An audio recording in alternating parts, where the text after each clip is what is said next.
বাঙালির শীতকাল কিন্তু শুধু শীতকাল দিয়ে হয় না, তার সঙ্গে বেশ কতগুলো জিনিস জড়িত থাকে। তার মধ্যে কিছু হলো পিঠে পুলি, নলেন গুড় আর ঘুরতে যাওয়া। আজকে আমি আপনাদের সঙ্গে নলেন গুড়ের মাখা সন্দেশের রেসিপি শেয়ার করছি। দারুণ খেতে হয়। দেখুন, আমি এখানে একটা ডেকচি চাপিয়েছি, আর ডেকচির মধ্যে দিয়ে দিচ্ছি সামান্য একটু জল, যাতে আমি দুধটা যেটা দেবো সেটা সঙ্গে সঙ্গে পড়ে যেন পুড়ে না যায়। আমি এখানে 1 লিটার দুধ ব্যবহার করছি। আপনারা যতটা সন্দেশ বানাবেন সেই অনুযায়ী দুধ নিয়ে নেবেন। দুধটাকে এবারে পুরো ফোটা পর্যন্ত বয়েল করতে হবে। একবার নেড়ে দিচ্ছি, দিয়ে এবার এটাকে ফুটিয়ে নেব। দেখুন, দুধে কিন্তু বয়েল চলে এসেছে। এবারে এই দুধটাকে আমি ছানা কাটবো। তার জন্য আমি গ্যাসটা কিন্তু নিভিয়ে দিয়েছি, আর এই বাটির মধ্যে হাফ বাটি জলের মধ্যে 2 চামচ আমি ভিনিগার নিয়েছি। আমি এখানে ছানাটা ভিনিগার দিয়ে কাটছি, আপনারা চাইলে লেবুর রস দিয়েও কাটতে পারেন। অবশ্যই কিন্তু গ্যাস নিভিয়ে তারপরে তাতে মেশাবেন, সে লেবুই হোক চাই ভিনিগার হোক, নাহলে না ছানাটা খুব রাবারি টাইপের হয়ে যায়। দেখুন, আস্তে আস্তে ছানা কাটতে আরম্ভ করে দিয়েছে। অল্প অল্প করে আস্তে আস্তে ঘোরাবেন, তাতে ছানাটা ভালো হবে, নরম হবে। একটু নরম ছানা হলে পরে মিষ্টি কিন্তু ভালো হয়। এবার এটা 5-7 মিনিট রেখে তারপরে আমি এটাকে ছেঁকে নেব। আর ছাঁকার জন্য এখানে আমি একটা ছাঁকনি রেখেছি, আর তার উপরে দিয়ে দিচ্ছি একটা সাদা কাপড়। আপনারা যে কোনো কাপড় ব্যবহার করতে পারেন, পরিষ্কার কাপড়। এবারে এটাকে আমি ছেঁকে নিচ্ছি। দেখুন, পুরো ছানাটা ঢেলে দিয়েছি, আর খুব গরম। এটা চিমটের সাহায্যে আমি একটু জলটা বার করে দিচ্ছি, কিন্তু ছানাটা না ধুতে হবে। 2-3 বার ভালোভাবে ধুয়ে নেবেন, কারণ ভিনিগার দিয়ে কাটা হয়েছে তো টক ভাব একটু বেশিই থাকে। যদি লেবু দিয়ে কাটেন তাহলেও একবার কিন্তু ধুয়ে নেবেন। আমি 2 বার ভালো করে ধুয়ে নিয়েছি। নিয়ে এবারে এটাকে না একটুক্ষণ রেখে দিতে হবে, যতক্ষণ না ওর থেকে পুরো জলটা ঝরে যাচ্ছে। বেশ কিছুক্ষণ পরে আপনাদের দেখাচ্ছি ছানা থেকে পুরো জল ঝরে গেছে। এইভাবে একটা প্লেটের মধ্যে না প্রথমে হাতে করে একটুখানি মেখে নেবেন। তারপরে দেখুন, এই যে তালুটা দেখাচ্ছি আমি, ওই তালুর সাহায্যে কিন্তু ছানাটাকে হাতে করে এইভাবে প্রেস করে করে মারতে হবে বা ম্যাশ করতে হবে। যত ভালো করে এই প্রসেসটা করবেন তত ভালো কিন্তু মিষ্টি তৈরি হবে। আমি প্রায় মিনিট 15 ধরে এইটা করছি। আমার চ্যানেলে দেখবেন পিঙ্ক রসগোল্লা বানানো আছে, তাতেও আমি ঠিক এইরকমভাবেই ওটা কিন্তু তৈরি করেছিলাম। যদি মিক্সিতে দেন তাহলে কিন্তু খেতে অতটা ভালো হবে না। এই দেখুন, ছানাটা যখন এরকম একদম মোলায়েম হয়ে আসবে না, তখন জানবেন আপনার ছানার এই ম্যাশ করার প্রসেসটা ঠিকঠাক হয়েছে। ব্যাস, আর এটাকে করার দরকার নেই। এবার আমি চলে যাচ্ছি মেন প্রসেসে। একটা কড়াই বসিয়েছি, আর তার মধ্যে দিয়ে দিচ্ছি হাফ চামচ ঘি। দেখুন, ঘিটা কিন্তু অপশনাল, কিন্তু ঘিটা দিলে কিন্তু স্বাদ মিষ্টির অনেক বেশি ভালো হবে। ঘিটা পুরো কড়াইয়ে একটুখানি লাগিয়ে দিলাম, আর তার মধ্যে এখানে হাফ গ্লাস দুধ নিয়েছি। এই দুধটা একটুখানি এই ঘিয়ের মধ্যে দিয়ে দিলাম, পুরোটা দেব না, একটু রেখে দিয়েছি। আর যে ছানাটা আমি এতক্ষণ ধরে হাতে ঘষে ঘষে তৈরি করলাম, যখন দুধে এরকম বয়েল চলে আসবে তখন এর থেকে আর্ধেকটা ছানা এর মধ্যে দিয়ে দেবেন। দিয়ে এবারে এটাকে মেশাতে থাকতে হবে। পুরোটা দেবেন না, হাফ দেবেন। হাফ কিন্তু পরে আস্তে আস্তে মেশাবো।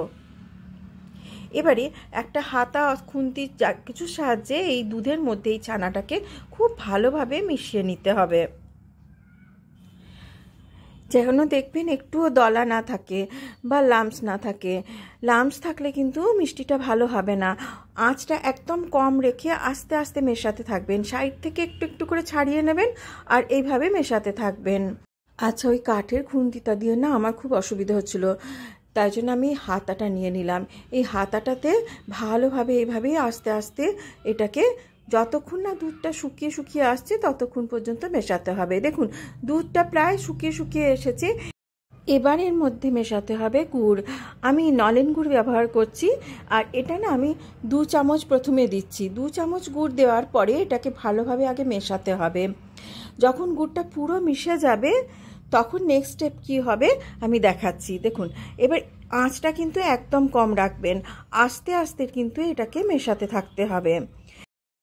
এবারে এইভাবে নাড়তে থাকবেন আর মেশাতে থাকবেন। দেখুন এটাও প্রায় শুকিয়ে শুকিয়ে আসছে। এবারে বাকি যে দুধটা ছিল সেটা এর মধ্যে দিয়ে দিলাম, আর যে অর্ধেকটা ছানা ছিল সেই অর্ধেকটা ছানাও এর মধ্যে দিয়ে দিলাম।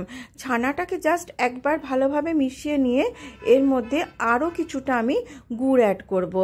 প্রায় 2 থেকে 3 চামচ আরও গুড় অ্যাড করব, মানে টোটাল আমি এখানে প্রায় 5 চামচ গুড় অ্যাড করেছি।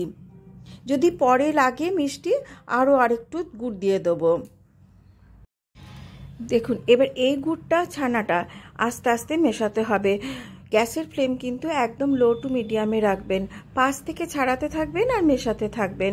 আরও একটুখানি গুড় লাগবে এতে, মিষ্টি খুব একটা হয়নি। যারা একটু বেশি মিষ্টি খান তারা আরও দিতে পারেন। আমি 2-3 চামচ মতন গুড় আরও এতে অ্যাড করে দিচ্ছি, তাতে কালারটাও ভালো আসবে। এবার এই গুড়টা আর এই ছানাটা যতক্ষণ না পর্যন্ত শুকিয়ে আসছে, কড়াই ছেড়ে দিচ্ছে, ততক্ষণ পর্যন্ত এটাকে কিন্তু আস্তে আস্তে নাড়তে থাকতে হবে। দেখুন আমি অনেকক্ষণ ধরে এটাকে নাড়ছি, প্রায় 15 মিনিট হয়ে গেছে। এই দেখুন আস্তে আস্তে কিন্তু এটা ঘন হয়ে এসছে। এবং এই দেখুন দেখাচ্ছি আমি, যখন দেখবেন এটা পুরো কড়াইটাকে ছেড়ে দিচ্ছে তখন জানবেন এটা হয়ে এসেছে। তখন কিন্তু আর বেশিক্ষণ কিন্তু এটাকে শুকোবেন না, তাহলে কিন্তু মিষ্টিটা নরম আর মোলায়েম হবে না, ভালো হবে না। এই মিষ্টির মধ্যে এলাচ দেয়, কিন্তু আমি এলাচ দেবো না, কারণ এলাচ দিলে না যে নলেন গুড়ের যে গন্ধটা, সেই গন্ধটা পুরোপুরি নষ্ট হয়ে যায়। সেই জন্য এর গন্ধটাই হচ্ছে আসল। তো এলাচ আমি দিচ্ছি না, আপনারা চাইলে কিন্তু দিতে পারেন। আমি গ্যাসটা বন্ধ করে দিয়েছি, আর দেখুন মিষ্টিটা কিন্তু কড়াই ছেড়ে দিয়েছে। এবার এটাকে একটা পাত্রে ঢেলে রাখবো। সামান্য একটু ঘি লাগিয়ে নিয়েছি, তাতে তাড়াতাড়ি উঠে আসবে। আর এটা এখন আমি না 2 ঘন্টার জন্য রেখে দেবো। 2 ঘন্টা পরে আপনাদেরকে দেখাবো। রেসিপি কীরকম লাগলো আমাকে অবশ্যই কমেন্ট বক্সে জানাবেন।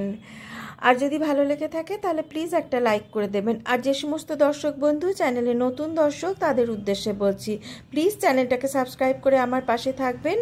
আপনাদের বন্ধু বান্ধবদের মধ্যে একটু শেয়ার করে দেবেন। দেখুন আমি এটা 2 ঘন্টা পরে আপনাদেরকে দেখাচ্ছি, কি সুন্দর কালারটা এসেছে। দেখুন গার্নিশিংয়ের সত্যিই কোনো প্রয়োজন নেই।